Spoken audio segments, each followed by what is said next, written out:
in Davos. She is, of course, now the chairperson and founder of the Global Alliance for Global Good, and it is focused on ensuring that we mainstream the idea of bringing more women to participate in the economy, not just in India, but around the world. Lots of partnerships being inked as part of that, and lots of companies on board to take that agenda forward. Smriti Irani, always a pleasure. Many thanks for joining us here on CNBC TV18. Thank you for having me, and congratulations on your 25 years. Thank you very much. So let's start by talking about year one as far as the alliance is concerned, which was inked right here in 2024 at Davos. What's the year been like? I think it's been very productive from three perspectives. One, our endeavor was not to reduce it to only rhetoric. We, in the last 1 year, converged with 4,500 international delegates on issues of women's health, possibilities of women's enterprise, academia and skill sets. And the fact that 4,500 minds got together globally to see what can be done better, that for us, for year one, was a great victory. We also ensured that we find money for policy advocacy and for research, especially in the areas of health, not only specific to the gender, but for overall, I think, benefit to communities, especially that want affordable health care. We also wanted to make the case for create local evidence in India for the world, which we've managed to do. This year, we take global all our efforts and again start something on a large scale in India, hoping to take it across 56 countries next year. Okay, so let's talk a little bit about what you intend to do using India as the incubator as well as the accelerator. So what should we expect? What is this idea that will be nurtured in India for the world? Well, it's not an idea. It's mostly something which is actionable immediately upon our return from Davos. I always tell people with a sense of melancholy, given that I've spent a fair bit of time here in these snowy mountains, that this is a place where rhetoric gets a lot of money and reality doesn't get that much. So if you want to create opportunity in the real world, you have to be pragmatic enough to understand that for good causes, there comes a time where money runs out. But money never runs out for money. And we are making a business case then for female in enterprise. This year in India, 250 locations.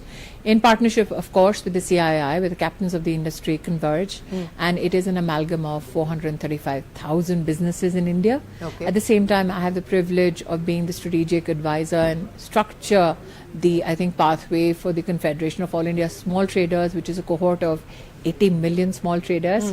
So to bring the two ends of industry in India together, identified 100,000 female-owned businesses, help them make an agenda for financial institutions that can enhance their credit capacities, help them understand standards that they need to meet so that they can engage deeper in markets around them, or if they're looking at global markets and global supply chain, to understand certifications, standards of products, product design. In some cases, I also want women to understand that their business potential is not limited to that one particular business idea, one particular product, and to see whether they have a life cycle which is going to last, in fact, longer than the product they're selling now. And of course, on the streets of Davos, you hear a lot about AI and AI agents. The honest to God truth is that generative AI and its adaptability in women-owned businesses in India is negligible.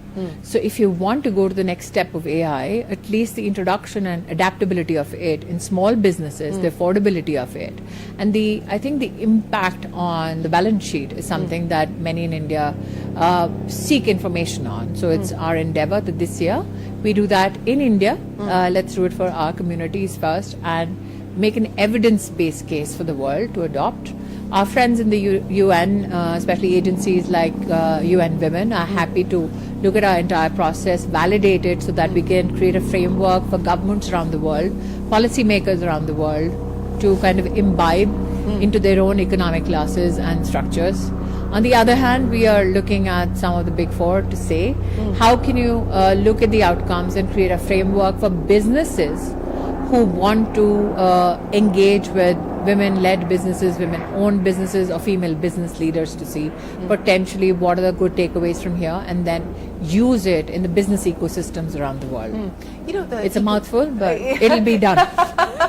I would certainly hope so. But the economic case of investing in women, investing for women, and investing behind women, and there are years when that conversation picks up steam, and there are years when it gets pushed back. Are you No, I apprehensive understand why as we there look a push. ahead? I understand why there's a pushback, because we don't evidence the rhetoric at all.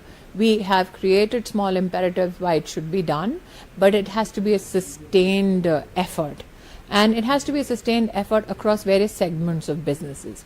You cannot say we'll make a case for it only in self-help groups and then not make a case for it in higher-end MSMEs.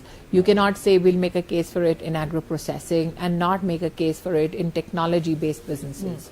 You cannot say I'll make a case for it for teachers and not make a case for it in ownership of academic institutions by women or women in leadership positions in those academic institutions. So we cannot have a fragmented approach and be in some way satisfied that, oh, I have done so much, hence this is the overarching solution for women or those who want to invest in women in business. You have to create new opportunity every day. Yesterday, I'm sure our friends at CNBC TV18 know we created an opportunity in carbon markets where we got into a partnership with the US India Strategic Partnership Forum on a program called SAVI. And SAVI till now was looking at leadership in the industry sector of females. And we said, what if it's not only about women at the top echelons of the power structures of a company? You have an evolving carbon market. What if we create a cadre of skilled women who know how to audit and verify credits before the men come and take those jobs? So we are mindful that there are opportunities in many challenges. The idea is to carve out that niche, prepare the subset of women who will then have an offtake themselves, and then literally let them independently work out the rest of their journey. For there's only so much that you can do as a crutch, and there's much that you can do when you enable somebody to walk the talk. You know, you said that at some point money runs out for impact ideas, but money never runs out to make more money. So has that been challenging? You know, in terms of fundraise? I think that one, I don't personally go out and fundraise myself, given that I have a political legacy myself, and my political organization is in power currently in India. I don't like to complicate the lives of my political colleagues. But what I do is to create platforms for those who have the money and those who can use the money to come together and help that money being used judiciously and make sure that it's outcome oriented. So if somebody says come to Davos and do a great lunch, for me that's a waste of money. If somebody says come to Davos so that you can have new partnerships where investments can flow back to India. For instance, I've had 6 years of working with Bill Gates. As a minister, I worked and saw his philanthropy firsthand to see how it impacts governance. I also work with him in the private sector in Gates Ventures. And it's fascinating to watch him up close to see how he responds to philanthropy vis-a-vis how he responds to ventures. The fact that he invests, let's say, in innovations, the title of the company does not matter. The pedigree of the innovator does not matter. I think that for me as an individual is very liberating. These conversations for me matter more because people like me can take that innovator's dream, which the regulator says is licensed, but the innovator does not have the money to go to market. People like Bill, I would just take that list of people who need that money and who cannot afford to even go to a Bombay-based business consultancy. That sheet then lands at Bill's table and he says, okay, I'll have somebody look at it. Just that opportunity to become that bridge, I think, for people in my country and with the money here at Davos, for me, that I think is why this journey and this place is special for me. So did you hand over a list this time around? You did? I did. I don't know how many of them will get the call. But largely healthcare or? Healthcare. And I think that for me, I'm very proud that people like Gates know that India is the destination for not only innovation, but innovation which is judicious, innovation which makes a global case for itself. I had the privilege of working very closely with him on issues of maternal mortality. And I still remember he walked up and he said, listen, I need to make a PPH drape with WHO standards, but the problem is I need to make it in $1. I said, well, you've come to the right place. India will find you that vendor. I did find a vendor who didn't even have a business turnover of 100 crores, a small chap, and making surgical sutures. And I said, can you do this? And young gun taking over an old business, he said yes. Somewhere in Gujarat, I won't say where. And ended up making the PPH strip with specs which are better than WHO at $1.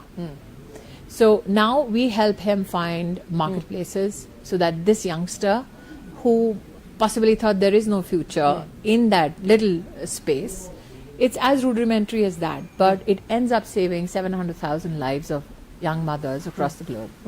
So I think the potential of Davos is truly realized when you bring those two worlds together. And what I love about this particular juncture of my life is that these so-called, and I mean, if you meet, obviously you met him, he's very humble, but these so-called great minds do not come with the burden of their egos walking through that conversation. Their intent walks through first and their money walks next. The fact that we in India can provide that outcome with standards which are globally appreciated is something I'm very proud of as an Indian.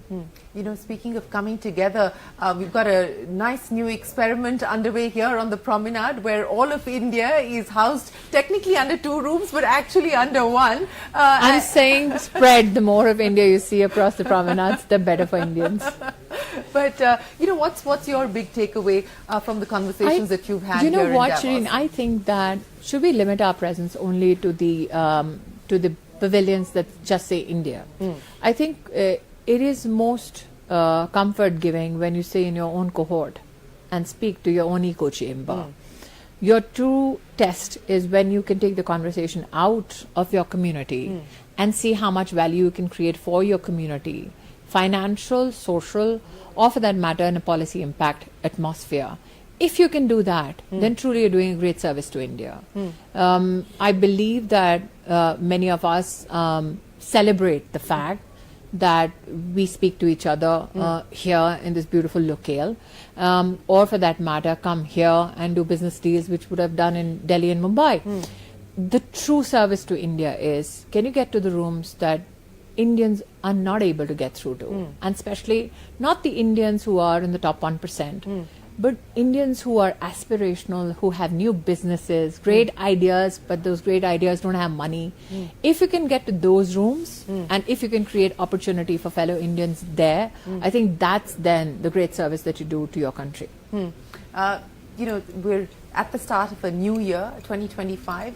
In many ways, the big global change, of course, is President Trump in the White House, and he's going to be speaking later to the World Economic Forum this evening, and I think everyone is the US tentative. Yes, of what he's going to say, but more importantly, who is he going to target? I think we have to be pragmatic. Somebody who is in politics, I understand that when budgets are constrained, when people have genuine concerns about their own families' futures which are at stake.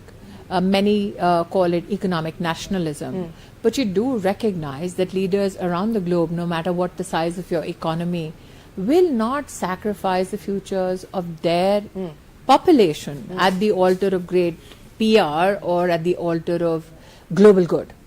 So in the age of pragmatism and politics, one has to realize that can we find at the crossroads of where we are today an area of convergence where your collaborations are based on trust. So there will be a give some, take some. I am very proud as an Indian that the man at the helm of the job, Prime Minister Modi, knows exactly how to take care of India's interests without being shrill about it. I think everybody need not have all gloves off, dashing to the, to the goals and the wishes that you're very vociferous about. At the end of the day, if Prime Minister Modi manages the best interests of India with the gentle hug, with a lovely smile and a handshake with Trump, that's a win-win. We have to ensure that there's a win for both nations concerned. And I think when Prime Minister Modi is there in that mix, he will ensure that nobody feels shortchanged. Well, yes, you know, as and when they meet, the speculation is that perhaps there could be a meeting soon, but we will have to see. India, of course, is going to be hosting the Quad this year. But, you know, as you look at the year, in terms of both opportunities as well as what we need to be mindful of, let me end by asking you, what you believe we need to be careful about and what do you believe are the opportunities that we should seize the moment on? I think that it's ironic that the challenge is the opportunity. Right now, if you look at generative AI, the prompts are almost in English. If you look at how Claude functions, the next generation of AI, there will be a challenge because there's a limitation of language interface. We are a country of 16,000 dialects and 125 languages. So that's the opportunity, though it's a challenge. The other challenge from a gender perspective is that generative AI has literally sourced every speck of information on the internet. For too many years, women who have been a part of those conversations have said, is the internet availability of information just or equitable?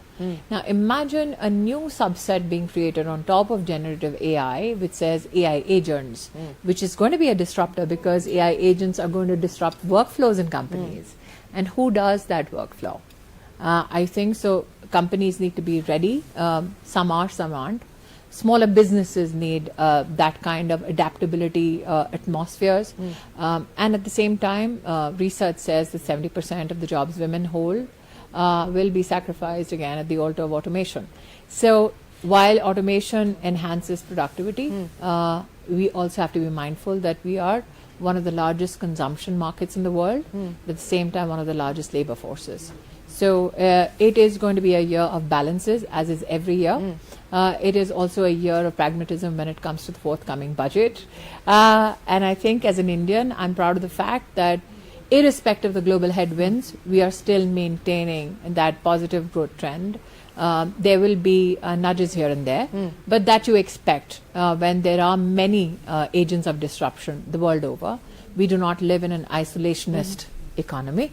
So we will meet certain factors head on. Some will blow away a chip or two, and some possibly will help us grow stronger. So the headline for the Global Alliance? The headline for the Global Alliance, we continue to make a business case for why women are important. Today, women, if you look at the numbers at least, in terms of global spend, collectively women spend around $32 trillion. If you just look at FMCG, it is staggering that the consumer spend control women have is around $35 trillion. Doesn't look like it when you look at the agency of women and the power they possibly exert over product design, over affordability of products. So I think that the more information we have about the money that matters, that will affect change. Also, I think you have done a dominant part of this conversation on health. People look at the issue of health innovation and women from the perspective of empathy. Oh, should be done, can be done. If you put a number to it, I mean, just menopause, though many cantankerous women are often asked, are you menopausal? But I look at that aspect, and if I look at the productivity, let's say that US corporations have looked at, there's a $2 billion loss to productivity only because of menopause. If the empathetic part of the conversation doesn't make sense, I'm sure the numbers part will. And there is an estimation by 2030, because of not investing enough in health innovation for women, there will be a productivity loss of $15 trillion to the global economy. So it makes sense to invest in all things women. It does make sense to invest in all things women. Smriti Irani, always a pleasure. Many, many thanks for joining us here in Davos. We wish you the very best of luck. It's a pleasure, let me say this on camera, to speak to the diva of Davos. You're very kind. Thank you very much. Appreciate your time. Well, we will take a break here, but there's a lot more coming up. Don't go anywhere. We're back in a moment with more on CNBC TV 18. Davos 2025 continues.